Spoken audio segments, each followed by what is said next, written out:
नमस्कार मित्रांनो, समर्थ रामदास स्वामींच्या मनाचे श्लोक या प्रेरणादायी मालिकेतील आज आपण दुसरा श्लोक समजून घेणार आहोत। मनाला योग्य दिशा देण्यासाठी हा श्लोक खूप महत्त्वाचा आहे। दुसरा श्लोक आहे, मना सज्जना भक्तिपंथेची जावे, तरी श्रीहरी पाविजे तो स्वभावे, जनी निंद्यते सर्व सोडून द्यावे, जनी वंद्यते सर्व भावे करावे। या श्लोकात समर्थ रामदास स्वामी आपल्या मनाला उद्देशून म्हणतात, अरे मना सज्जना, तू भक्तीच्याच मार्गावर चाल, कारण भक्तीनेच आपल्याला श्रीहरी म्हणजेच परमेश्वर सहजपणे प्राप्त होतो। पुढे ते खूप मोलाचा उपदेश देतात। ते म्हणतात, ज्या गोष्टींना समाजात निंदले जाते, ज्या गोष्टी वाईट मानल्या जातात, त्या सर्व सोडून द्याव्यात, म्हणजेच वाईट कर्मे, वाईट विचार आणि चुकीचे आचरण टाळावे।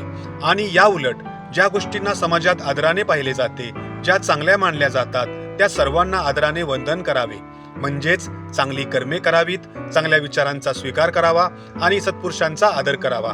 या श्लोकाची शिकवण साधी पण खूप प्रभावी आहे। आपल्या जीवनात शांतता आणि आनंद हवा असेल तर वाईट गोष्टींपासून दूर राहून नेहमी चांगल्या गोष्टींचा स्वीकार करा। हाच खरा धर्म आणि हीच खरी भक्ती आहे। तर मित्रांनो, मनाच्या शुद्धीकरणाचा हा दुसरा मंत्र तुम्हाला कसा वाटला? आवडल्यास लाईक करा, शेअर करा आणि माझ्या चॅनलला सबस्क्राईब करायला विसरू नका। भेटूया पुढच्या श्लोकासोबत। धन्यवाद। जय श्रीराम।